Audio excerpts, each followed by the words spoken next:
ಓಂ ಶಾಂತಿ. ಇಂದಿನ ದಿನಾಂಕ 14/1/2022. ಮಧುರ ಮಕ್ಕಳೇ, ಈ ಶರೀರವು ರಾವಣನ ಆಸ್ತಿಯಾಗಿದೆ. ಇದನ್ನು ರಾವಣನಿಗೆ ಕೊಟ್ಟು ಅಶರೀರಿಯಾಗಿ ಮನೆಗೆ ಹೋಗಬೇಕು. ಆದ್ದರಿಂದ ಇದರಿಂದ ಮಮತ್ವವನ್ನು ತೆಗೆದುಹಾಕಿ. ಪ್ರಶ್ನೆ: ಇಡೀ ವಿಶ್ವಕ್ಕೆ ಶಾಂತಿ ಮತ್ತು ಸುಖದ ದಾನವನ್ನು ಕೊಡುವಂತಹ ವಿಧಿ ಯಾವುದು? ಉತ್ತರ: ಬೆಳಗ್ಗೆ ಬೆಳಗ್ಗೆ ಎದ್ದು ಅಶರೀರಿಯಾಗಿ ತಂದೆಯ ನೆನಪಿನಲ್ಲಿ ಕುಳಿತುಕೊಳ್ಳುವುದೇ ವಿಶ್ವಕ್ಕೆ ಶಾಂತಿಯ ದಾನವನ್ನು ಕೊಡುವಂತಹ ವಿಧಿಯಾಗಿದೆ. ಮತ್ತು ಸ್ವದರ್ಶನ ಚಕ್ರವನ್ನು ತಿರುಗಿಸುವುದು ಸುಖದ ದಾನ ಕೊಡುವಂತಹ ವಿಧಿಯಾಗಿದೆ. ಜ್ಞಾನ ಮತ್ತು ಯೋಗದಿಂದಲೇ ನೀವು ಎವರ್ ವೆಲ್ದಿ ಸದಾಕಾಲದ ಆರೋಗ್ಯವಂತರು, ಐಶ್ವರ್ಯವಂತರು ಆಗುವಿರಿ. ಸೃಷ್ಟಿ ಹೊಸದಾಗುತ್ತದೆ. ಗೀತೆ: ನನ್ನನ್ನು ನಿನ್ನ ಶರಣದಲ್ಲಿ ತೆಗೆದುಕೋ ರಾಮ. ಓಂ ಶಾಂತಿ. ಇದನ್ನೇ ಆಂಗ್ಲ ಭಾಷೆಯಲ್ಲಿ ಅಸ್ಲಾಂ ತೆಗೆದುಕೋ ಎಂದು, ಹಿಂದಿಯಲ್ಲಿ ಶರಣಾಗತಿಯಲ್ಲಿ ತೆಗೆದುಕೋ ಎಂದು ಭಕ್ತರು ಆಡುತ್ತಾರೆ.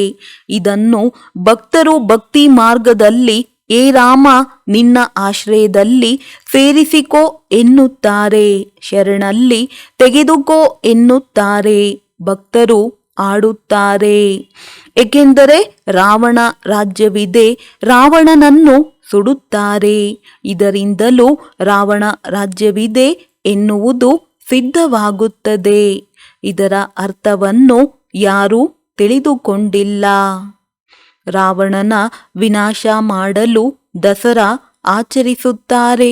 ಇದು ಸಹ ರಾವಣ ರಾಜ್ಯದ ಚಿಹ್ನೆಯಾಗಿದೆ. ಈಗ ಸಂಗಮ ಯುಗವು ನಡೆಯುತ್ತಿದೆ. ಈ ಸಮಯದಲ್ಲಿಯೇ ರಾಮನ ಶರಣು ಪಡೆದಿದ್ದರು ಮತ್ತು ರಾವಣನನ್ನು ವಿನಾಶ ಮಾಡಿರಬೇಕು. ಹಿಂದೆ ಯಾರೆಲ್ಲ ಇದ್ದು ಹೋಗಿದ್ದರು ಅವರದ್ದೇ ನಾಟಕವನ್ನು ಮಾಡುತ್ತಾರೆ. ಈಗ ನಾವೆಲ್ಲರೂ ರಾವಣನ ಜೊತೆಯಿಂದ ಬಿಡುಗಡೆಯಾಗಿ ರಾಮನ ಆಶ್ರಯ ಪಡೆದಿದ್ದೇವೆ ಎನ್ನುವುದು ನೀವು ತಿಳಿದಿದ್ದೀರಿ. ರಾಮರಾಜ್ಯದಲ್ಲಿ ರಾವಣ ರಾಜ್ಯವಿರಲು ಸಾಧ್ಯವಿಲ್ಲ ಮತ್ತು ರಾವಣ ರಾಜ್ಯದಲ್ಲಿ ರಾಮರಾಜ್ಯವಿರಲು ಸಾಧ್ಯವಿಲ್ಲ. ಅರ್ಧಕಲ್ಪ ರಾಮರಾಜ್ಯ, ಅರ್ಧಕಲ್ಪ ರಾವಣ ರಾಜ್ಯ ಎಂದು ಗಾಯನವೂ ಇದೆ. ರಾಮರಾಜ್ಯವೆಂದು ಸತ್ಯಯುಗ ಮತ್ತು ತ್ರೇತಾಯುಗಕ್ಕೆ ಹೇಳಲಾಗುತ್ತದೆ. ಸಂಗಮ ಯುಗದಲ್ಲಿ ರಾಮನ ಶರಣು ಪಡೆದವರೇ ರಾಮರಾಜ್ಯಕ್ಕೆ ಹೋಗಿರಬೇಕು. ನಾವೀಗ ರಾಮನ ಶರಣು ಪಡೆದಿದ್ದೇವೆ ಎನ್ನುವುದು ನಿಮಗೆ ತಿಳಿದಿದೆ. ಈ ಇಡೀ ಜಗತ್ತೇ ಒಂದು ದ್ವೀಪವಾಗಿದೆ. 4 ಕಡೆ ನೀರಿದೆ, ಮಧ್ಯದಲ್ಲಿ ಭೂಖಂಡವಿದೆ. ದೊಡ್ಡ ದೊಡ್ಡ ದ್ವೀಪದಲ್ಲಿ ಚಿಕ್ಕ ಚಿಕ್ಕ ದ್ವೀಪಗಳು ಇವೆ. ರಾವಣ ರಾಜ್ಯವು ಇಡೀ ಜಗತ್ತಿನಲ್ಲಿದೆ ಎಂಬುದು ನೀವು ಮಕ್ಕಳ ಬುದ್ಧಿಯಲ್ಲಿದೆ. ಯಾವ ಸಮಯದಿಂದ ಪ್ರಾರಂಭವಾಗುತ್ತದೆ? ಅರ್ಧ ಎಂದು ತಿಳಿಸಲಾಗುತ್ತದೆ. ರಾಮರಾಜ್ಯದಲ್ಲಿ ಸುಖ, ಬ್ರಹ್ಮನ ಹಗಲು. ರಾವಣ ರಾಜ್ಯದಲ್ಲಿ ದುಃಖ, ಅರ್ಥಾತ್ ಬ್ರಹ್ಮನ ರಾತ್ರಿಯು ಇರುತ್ತದೆ. ಅರ್ಧಕಲ್ಪ ಸಂಪೂರ್ಣ ಬೆಳಕು, ಅರ್ಧಕಲ್ಪ ಅಂಧಕಾರವಿರುತ್ತದೆ. ಸತ್ಯಯುಗ ತ್ರೇತಾದಲ್ಲಿ ಭಕ್ತಿಯ ಹೆಸರು ಚಿಹ್ನೆಯೂ ಇರುವುದಿಲ್ಲ. ಅರ್ಧಕಲ್ಪ ದ್ವಾಪರ ಕಲಿಯುಗದಲ್ಲಿ ಭಕ್ತಿ ಮಾರ್ಗ ನಡೆಯುತ್ತದೆ. ಭಕ್ತಿಯು 2 ಪ್ರಕಾರದ್ದಿದೆ. ದ್ವಾಪರದಲ್ಲಿ ಎಲ್ಲಕ್ಕಿಂತ ಮೊದಲು ಅವ್ಯಭಿಚಾರಿ ಭಕ್ತಿ ಇರುತ್ತದೆ. ಕಲಿಯುಗದಲ್ಲಿ ವ್ಯಭಿಚಾರಿ ಭಕ್ತಿಯಾಗುತ್ತದೆ. ಈಗ ನೋಡಿ, ಮೀನು, ಮೊಸಳೆ ಎಲ್ಲದರ ಭಕ್ತಿ ಮಾಡುತ್ತಾರೆ. ಮನುಷ್ಯರ ಬುದ್ಧಿ ಸತೋ ಪ್ರಧಾನ, ಸತೋ ರಜೋ ತಮೋ ಆಗಲೇಬೇಕು. ಪ್ರತಿಯೊಬ್ಬರೂ ಈ ಸ್ಥಿತಿಗಳನ್ನು ದಾಟಿ ಬರಬೇಕಾಗುತ್ತದೆ. ನೀವೀಗ ರಾಮ ಅಥವಾ ಶುಭಾಬಾರವರ ತಂದೆ ಮಡಿಲನ್ನು ಪಡೆದಿದ್ದೀರಿ. ಈಶ್ವರನಿಗೆ ತಂದೆ ಎನ್ನುತ್ತಾರೆ. ತಂದೆ ಆದ ಮೇಲೆ ತಂದೆಯನ್ನು ಸರ್ವವ್ಯಾಪಿ ಎನ್ನುವುದನ್ನು ಎಲ್ಲಿ ಕೇಳಿದ್ದೀರಿ? ಇಂತಹ ಶಾಸ್ತ್ರದಲ್ಲಿ ವ್ಯಾಸ ಭಗವಂತ ಬರೆದಿದ್ದಾರೆಂದು ಹೇಳುತ್ತಾರೆ. ಸರ್ವವ್ಯಾಪಿಯ ಜ್ಞಾನದಿಂದ ನಿಮಗೆ ಸ್ವಲ್ಪವೂ ಲಾಭವಿಲ್ಲವೆಂದು ತಂದೆ ತಿಳಿಸುತ್ತಾರೆ. ಸದ್ಗತಿ ಕೊಡುವವರು ಯಾರಾದರೂ ಇರಲೇ ಬೇಕಾಗುತ್ತದೆ. ಅವರು ಬೇರೆಯವರಾಗಿದ್ದಾರೆ. ಸದ್ಗತಿ ಕೊಡುವವರು ಗಾಡ್ ಫಾದರ್ ಆಗಿದ್ದಾರೆ. ಇದು ನಿಮ್ಮ ಈಶ್ವರಿಯ ಜನ್ಮ ಆಗಿದೆ. ನೀವೀಗ ಸಂಗಮದಲ್ಲಿದ್ದೀರಿ. ಈ ಸಂಗಮದ ಸಮಯವನ್ನು ಹಗಲು ಅಥವಾ ರಾತ್ರಿ ಎಂದು ಎಣಿಸಲಾಗುವುದಿಲ್ಲ. ಇದು ಸಣ್ಣದಾದಂತಹ ಸಂಗಮ. ಈ ಸಮಯದಲ್ಲಿಯೇ ಜಗತ್ತು ಬದಲಾಗುತ್ತದೆ. ಕಬ್ಬಿಣದ ಯುಗವು ಬದಲಾಗಿ ಚಿನ್ನದ ಯುಗವಾಗುತ್ತದೆ. ರಾವಣ ರಾಜ್ಯವು ಪರಿವರ್ತನೆಯಾಗಿ ರಾಮರಾಜ್ಯವಾಗುತ್ತದೆ. ಆ ರಾಮರಾಜ್ಯಕ್ಕಾಗಿಯೇ ನೀವು ಪುರುಷಾರ್ಥ ಮಾಡುತ್ತಿದ್ದೀರಿ. ಇಂತಹ ಗೀತೆಗಳು ಸಹ ಉಪಯೋಗಕ್ಕೆ ಬರುತ್ತವೆ. ಇದು ಶ್ಲೋಕವಿದ್ದಂತಿದೆ. ಇದರ ಅರ್ಥವನ್ನು ತಿಳಿಸಲಾಗುತ್ತದೆ. ರಾಮನಿಗೆ ಶರಣಾಗುವುದರಿಂದ ನೀವು ಸುಖವನ್ನು ಪಡೆಯುವಿರಿ, ಅರ್ಥಾತ್ ರಾಮರಾಜ್ಯಕ್ಕೆ ಹೋಗುವಿರಿ. ನೀನು ಮೊದಲು ಸುಖ ಇಷ್ಟಪಡುವೆಯೋ ಅಥವಾ ದುಃಖವೋ ಎಂಬ ಒಂದು ಕಥೆಯಿದೆ. ಇದಕ್ಕೆ ಸುಖವೇ ಬೇಕೆಂದು ಹೇಳಿದ. ಏಕೆಂದರೆ ಸುಖದಲ್ಲಿ ಯಮದೂತರು ಕರೆದುಕೊಂಡು ಹೋಗಲು ಬರುವುದಿಲ್ಲ. ಆದರೆ ಅವರು ಅರ್ಥ ತಿಳಿದಿಲ್ಲ.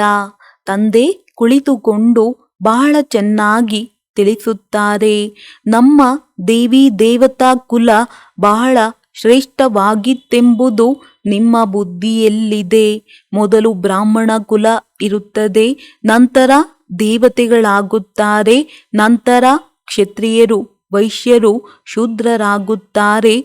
ನಾವೇ ವರ್ಣಗಳನ್ನು ಪಾಸ್ ಮಾಡಿಕೊಂಡು ಬಂದಿದ್ದೇವೆಂದು ನಿಮಗೆ ಗೊತ್ತಿದೆ. ಈಗ ಬಂದು ಬ್ರಾಹ್ಮಣರಾಗಿದ್ದೇವೆ. ಈ ವಿರಾಟ ರೂಪವು ಸಂಪೂರ್ಣವಾಗಿ ಸರಿಯಾಗಿಯೇ ಇದೆ. ಇದರಿಂದ ವರ್ಣಗಳು ಸಿದ್ಧವಾಗುತ್ತವೆ. 84 ಜನ್ಮಗಳನ್ನು ಒಂದೇ ಸತ್ಯಯುಗದಲ್ಲಿ ತೆಗೆದುಕೊಳ್ಳುವುದಕ್ಕೆ ಆಗುವುದಿಲ್ಲ.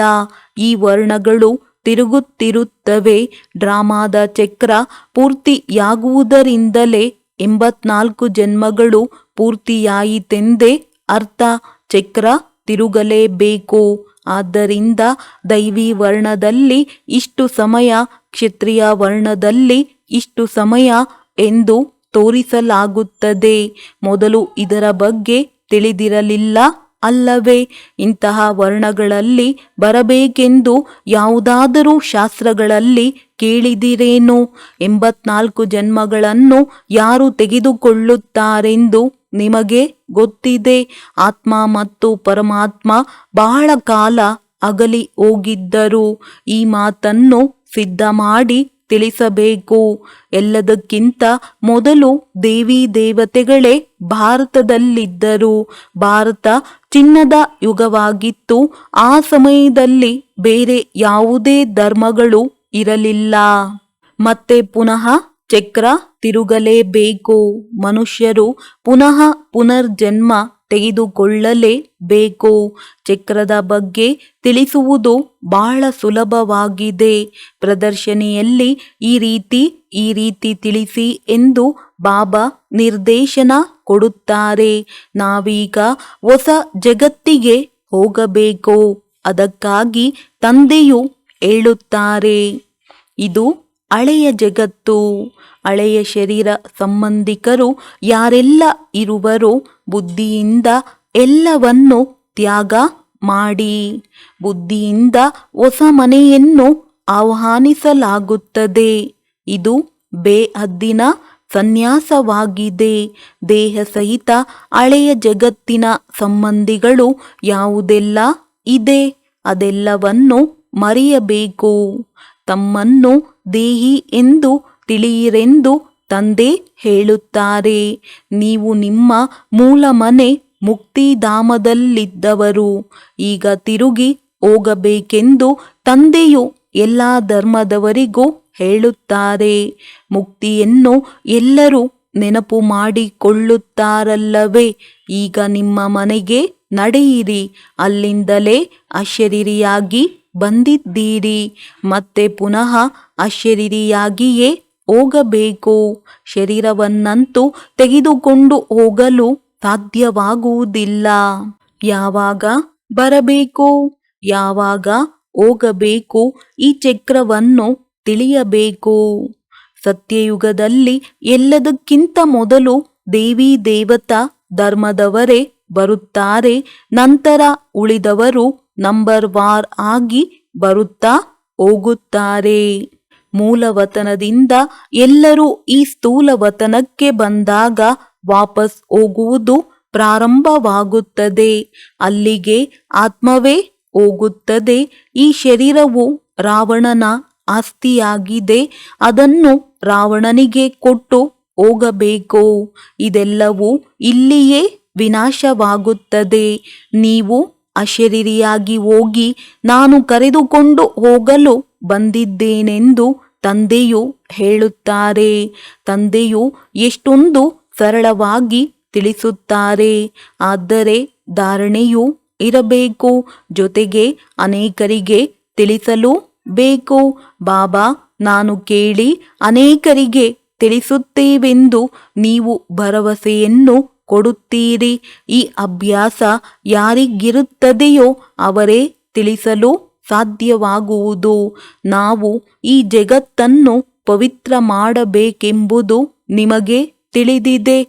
ಯೋಗದಲ್ಲಿದ್ದು ಶಾಂತಿ ಮತ್ತು ಸುಖದ ದಾನವನ್ನು ಕೊಡಬೇಕು. ಅದಕ್ಕಾಗಿ ರಾತ್ರಿಯಲ್ಲಿ ಎದ್ದು ಯೋಗದಲ್ಲೂ ಕುಳಿತುಕೊಳ್ಳಿರೆಂದು ತಂದೆಯು ಹೇಳುತ್ತಾರೆ. ವಿಶ್ವಕ್ಕೆ ಯೋಗ ದಾನ ಕೊಡಿ. ಬೆಳಗ್ಗೆ ಎದ್ದು ಅಶರೀರಿಯಾಗಿ ಕುಳಿತುಕೊಳ್ಳಿ. ನೀವು ಭಾರತಕ್ಕೆ ಮಾತ್ರವಲ್ಲದೆ ಪೂರ್ಣ ವಿಶ್ವಕ್ಕೆಲ್ಲ ಯೋಗದಿಂದ ಶಾಂತಿಯ ದಾನವನ್ನು ಕೊಡುತ್ತೀರಿ. ಚಕ್ರದ ಜ್ಞಾನ ಸ್ಮರಿಸುವುದರಿಂದ ನೀವು ಸುಖದ ದಾನ ಕೊಡುತ್ತೀರಿ. ಸುಖವು ಧನದಿಂದ ಸಿಗುತ್ತದೆ. ಬೆಳಿಗ್ಗೆಯೇ ಎದ್ದು ನೆನಪಿನಲ್ಲಿ ಕುಳಿತುಕೊಳ್ಳಿರಿ. ಬಾಬಾ ನಿಮ್ಮ ಬಳಿಗೆ ಬಂದೇ ಬಿಡುವೆ. ಈಗ ನಮ್ಮ 84 ಜನ್ಮ ಪೂರ್ತಿಯಾಯಿತು ಎಂದು ಬೆಳಗ್ಗೆ ಎದ್ದು ತಂದೆಯನ್ನು ನೆನಪಿನಲ್ಲಿ ಕುಳಿತುಕೊಳ್ಳಿರಿ. ಬಾಬಾ ನಿಮ್ಮ ಬಳಿಗೆ ಬಂದೇ ಬಿಡುವೆ. ಈಗ ನಮ್ಮ 84 ಜನ್ಮ ಪೂರ್ತಿಯಾಯಿತು ಎಂದು ಬೆಳಗ್ಗೆ ಎದ್ದು ತಂದೆಯನ್ನು ನೆನಪು ಮಾಡಿ ಶಾಂತಿ ಮತ್ತು ಸುಖದ ದಾನವನ್ನು ಕೊಡಿ. ಯೋಗ ಮತ್ತು ಜ್ಞಾನದಿಂದ ಆರೋಗ್ಯ ಹಾಗೂ ಐಶ್ವರ್ಯವು ಸಿಗುತ್ತದೆ. ನಾವು ಸದಾ ಕಾಲದ ಆರೋಗ್ಯವಂತರಾದಾಗ ಸೃಷ್ಟಿಯೇ ಹೊಸದಾಗುತ್ತದೆ. ಸತ್ಯಯುಗ ತ್ರೇತಾದಲ್ಲಿ ಆರೋಗ್ಯವಂತರು ಐಶ್ವರ್ಯವಂತರು ಇರುತ್ತಾರೆ. ಕಲಿಯುಗದಲ್ಲಿ ರೋಗಿಗಳು ಬಡವರು ಇದ್ದಾರೆ. ಈಗ ನಾವು ಆರೋಗ್ಯವಂತರು ಐಶ್ವರ್ಯವಂತರು ಆಗುತ್ತೇವೆ. ನಂತರ ಅರ್ಧಕಲ್ಪ ನಮ್ಮದೇ ರಾಜ್ಯ ನಡೆಯುತ್ತದೆ. ಬುದ್ಧಿಯಲ್ಲಿ ಈ ಜ್ಞಾನವಿದ್ದಾಗ ಐಶ್ವರ್ಯವಂತರಾಗಬೇಕೆಂದರೆ ಈ ಈಶ್ವರೀಯ ನೇಚರ್ ಕ್ಯೂರ್ ಸೆಂಟರ್ಗೆ ಬನ್ನಿರಿ ಎಂದು ನೀವು ಬರೆಯಲೂಬಹುದು. ಆದರೆ ಯಾರಲ್ಲಿ ಜ್ಞಾನವಿರುತ್ತದೆಯೋ ಅವರು ಮಾತ್ರ ಈ ರೀತಿ ಬರೆಯುತ್ತಾರೆ. ನಾವು ಸೆಂಟರನ್ನು ತೆರೆದುಕೊಡುತ್ತೇವೆ. ತಾವು ಬಂದು ಸರ್ವಿಸ್ ಮಾಡಿ ಎಂದು ಹೇಳುವುದಕ್ಕೆ ಆಗುತ್ತದೆಯೇ? ಸೇವಾ ಕೇಂದ್ರವನ್ನು ತೆರೆಯುವಂತವರೇ ಸ್ವಯಂ ಸರ್ವಿಸ್ ಮಾಡಬೇಕಾಗುತ್ತದೆ. ಪವಿತ್ರತೆಗಾಗಿಯೇ ಬಹಳ ಜಗಳವು ನಡೆಯುತ್ತದೆ. ವಿಷ ಸಿಗದಿರುವ ಕಾರಣ ಅತ್ಯಾಚಾರಗಳು ಆಗುತ್ತವೆ. ಈಗ ಸಂಗಮಯುಗವು ನಡೆಯುತ್ತದೆ. ನೀವು ಸುಖಧಾಮ ಮತ್ತು ಶಾಂತಿಧಾಮವನ್ನೇ ಬುದ್ಧಿಯಿಂದ ನೆನಪು ಮಾಡಬೇಕು. ದುಃಖಧಾಮವಿರುವ ಕಾರಣದಿಂದಲೇ ಸುಖಧಾಮವನ್ನು ನೆನಪು ಮಾಡುತ್ತಾರೆ. ದುಃಖದಲ್ಲಿಯೇ ಎಲ್ಲರೂ ಸ್ಮರಣೆ ಮಾಡುತ್ತಾರೆ ಎಂದು ಗಾಯನವಿದೆ. ಇದು ಪತಿತ ಜಗತ್ತು. ಕಲಿಯುಗದ ಅಂತ್ಯದಲ್ಲಿ ಎಲ್ಲರೂ ಪತಿತರಾಗಲೇಬೇಕೆಂದು ಲಾ ಕಾನೂನು ಹೇಳುತ್ತದೆ. ಸಂಗಮ ಬಂದಾಗಲೇ ರಾಮರಾಜ್ಯದ ಸ್ಥಾಪನೆಯಾಗುತ್ತದೆ ಮತ್ತು ರಾವಣ ರಾಜ್ಯದ ವಿನಾಶವು ಆಗುತ್ತದೆ. ಈಗ ವಿನಾಶದ ತಯಾರಿ ನಡೆಯುತ್ತದೆ. ರಾವಣ ರಾಜ್ಯವು ಸಮಾಪ್ತಿ ಆಗಲೇಬೇಕು. ಬಾಕಿ ಈ ಬೊಂಬೆಗಳ ಆಟವನ್ನೇನು ಆಡುತ್ತಾರೆ? ಇದರಲ್ಲಿ ಎಷ್ಟೊಂದು ಬೊಂಬೆಗಳನ್ನು ಮಾಡುತ್ತಾರೆ. ಆದ್ದರಿಂದ ಇದಕ್ಕೆ ಅಂಧಶ್ರದ್ಧೆ ಎಂದು ಹೇಳಲಾಗುತ್ತದೆ. ಭಾರತದಲ್ಲಿ ಎಷ್ಟೊಂದು ಚಿತ್ರಗಳು ರಚನೆಯಾಗುತ್ತವೆ, ಅಷ್ಟು ಇನ್ನೆಲ್ಲೂ ಆಗುವುದಿಲ್ಲ. ಭಾರತದಲ್ಲಿ ಬೇಕಾದಷ್ಟು ಚಿತ್ರಗಳಿವೆ. ಬ್ರಹ್ಮನ ಹಗಲು, ಬ್ರಹ್ಮನ ರಾತ್ರಿ ಎಂದು ಗಾಯನವೂ ಇದೆ. ಹಗಲಿಗೆ ಬಹಳ ಸಮಯವನ್ನು ಏಕೆ ಕೊಟ್ಟಿದ್ದಾರೆ? ಇದನ್ನು ಚೆನ್ನಾಗಿ ಅರ್ಥ ಮಾಡಿಕೊಳ್ಳಬೇಕು. ಮೊದಲು ಅವ್ಯಭಿಚಾರಿ ಭಕ್ತಿ ಇರುತ್ತದೆ, ನಂತರ ವ್ಯಭಿಚಾರಿ. ಮೊದಲು 16 ಕಲೆ, ನಂತರ 14 ಕಲೆ.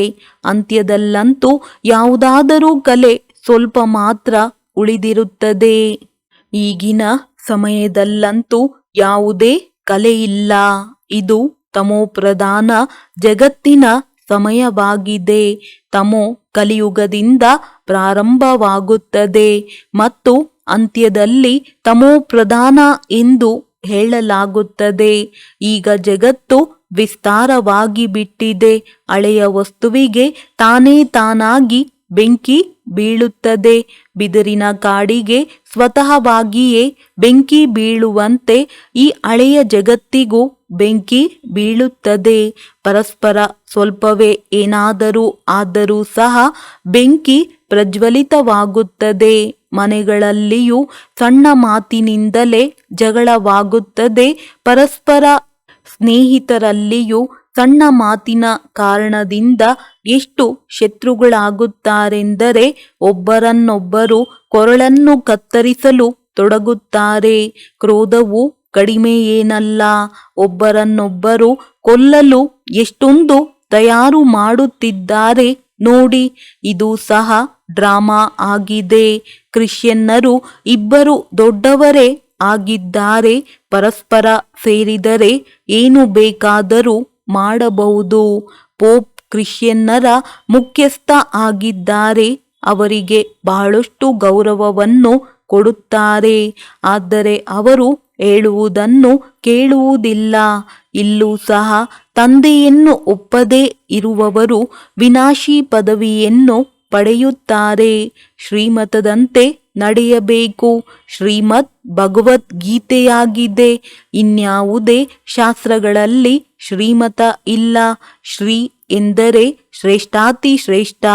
ಯಾರು ಎಂದು ಪುನರ್ಜನ್ಮದಲ್ಲಿ ಬರುವುದಿಲ್ಲ. ಮನುಷ್ಯರಂತೂ ಪುನರ್ಜನ್ಮದಲ್ಲಿ ಬರುತ್ತಾರೆ.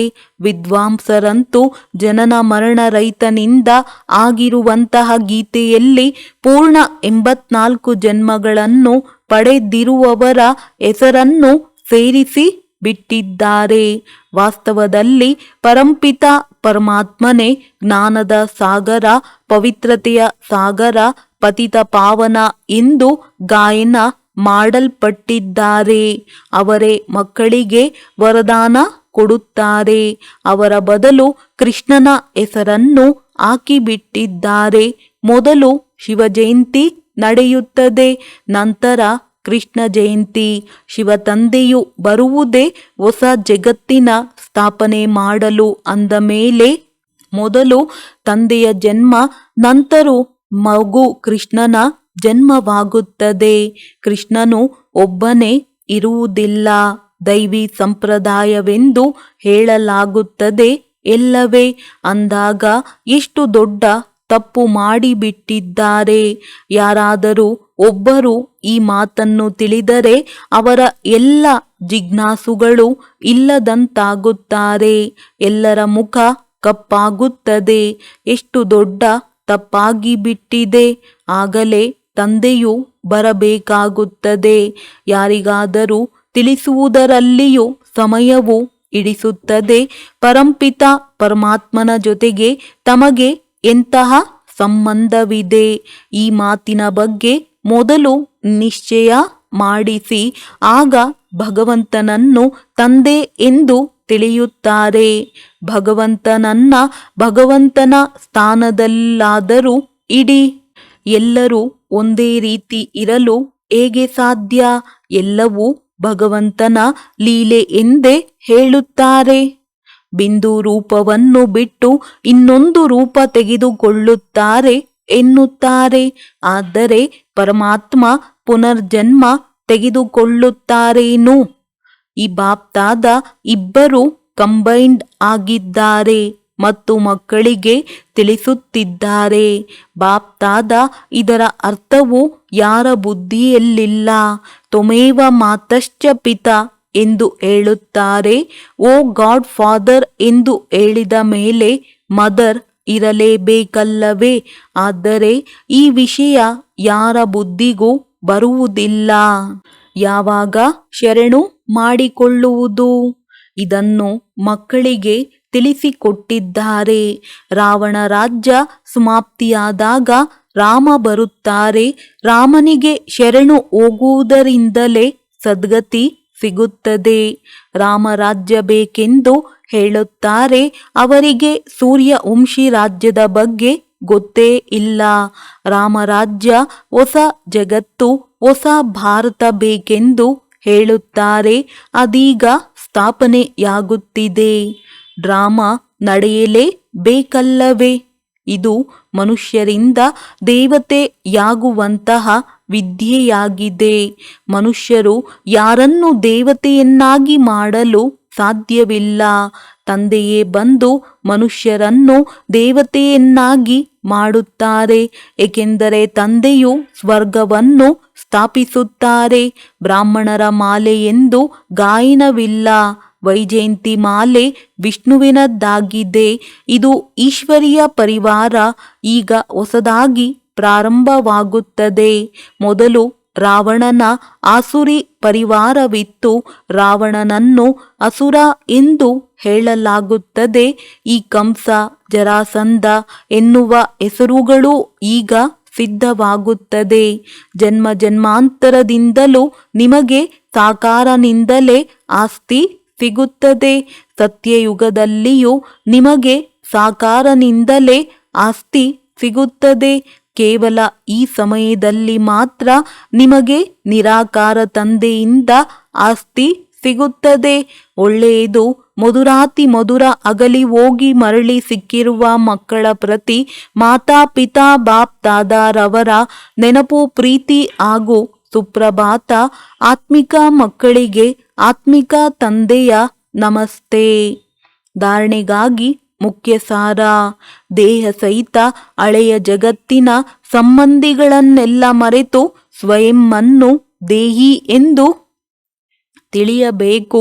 ಬುದ್ಧಿಯಿಂದ ಹೊಸ ಮನೆಯ ಆಹ್ವಾನ ಮಾಡಬೇಕು. ಬೆಳಗ್ಗೆ ಬೆಳಗ್ಗೆ ಎದ್ದು ಇಡೀ ಜಗತ್ತಿಗೆ ಶಾಂತಿ ಮತ್ತು ಸುಖದ ದಾನವನ್ನು ಕೊಡಬೇಕು. ವರದಾನ: ಆಕಾರಿ ಹಾಗೂ ನಿರಾಕಾರಿ ಮೂಲಕ ಏರುಪೇರಿನಲ್ಲಿಯೂ ಅಚಲರಾಗಿರುವ ತಂದೆಯ ಸಮಾನ ಭವ. ಏಕೆ ಸಾಕಾರದಲ್ಲಿರುವುದು ಸ್ವಾಭಾವಿಕವಾಗಿದೆಯೋ ಹಾಗೆಯೇ ನಾನು ಆಕಾರಿ ಫರಿಷ್ಠೆ ಆಗಿದ್ದೇನೆ ಹಾಗೂ ನಿರಾಕಾರಿ ಶ್ರೇಷ್ಠ ಆತ್ಮನಾಗಿದ್ದೇನೆ. ಇವೆರಡು ಸ್ಮೃತಿಗಳು ಸ್ವಾಭಾವಿಕವಾಗಲಿ. ಏಕೆಂದರೆ ಶಿವ ತಂದೆಯು ನಿರಾಕಾರಿ ಹಾಗೂ ಬ್ರಹ್ಮ ತಂದೆಯು ಆಕಾರಿ ಆಗಿದ್ದಾರೆ. ಒಂದು ವೇಳೆ ಇಬ್ಬರೊಂದಿಗೂ ಪ್ರೀತಿ ಇದೆ ಎಂದರೆ ಸಮಾನರಾಗಿ ಸಾಕಾರದಲ್ಲಿರುತ್ತಾ ಅಭ್ಯಾಸ ಮಾಡಿರಿ. ಈಗೀಗ ಆಕಾರಿ ಮತ್ತು ಈಗೀಗ ನಿರಾಕಾರಿ. ಈ ಅಭ್ಯಾಸವೇ ಏರುಪೇರಿನಲ್ಲಿ ಅಚಲರನ್ನಾಗಿ ಮಾಡಿಬಿಡುತ್ತದೆ.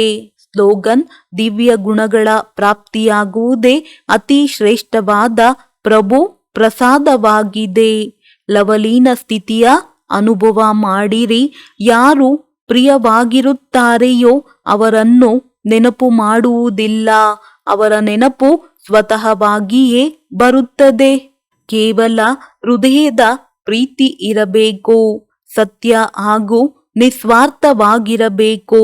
ಯಾವಾಗ ನನ್ನ ಬಾಬಾ ಪ್ರಿಯವಾದ ಬಾಬಾ ಎನ್ನುತ್ತೀರಿ ಅಂದಾಗ ಪ್ರೀತಿಯನ್ನೆಂದಿಗೂ ಮರೆಯಲು ಸಾಧ್ಯವಿಲ್ಲ ಮತ್ತು ನಿಸ್ವಾರ್ಥ ಪ್ರೀತಿಯು ತಂದೆಯಿಂದಲ್ಲದೆ ಮತ್ಯಾವುದೇ ಆತ್ಮನಿಂದ ಸಿಗಲು ಸಾಧ್ಯವಿಲ್ಲ. ಆದ್ದರಿಂದ ಎಂದಿಗೂ ಸಹ ತೋರ್ಪಡಿಕೆಯ ನೆನಪು ಮಾಡಬಾರದು. ನಿಸ್ವಾರ್ಥ ಪ್ರೀತಿಯಲ್ಲಿ ಲವಲೀನವಾಗಿರಿ. ಒಳ್ಳೆಯದು. ಓಂ ಶಾಂತಿ.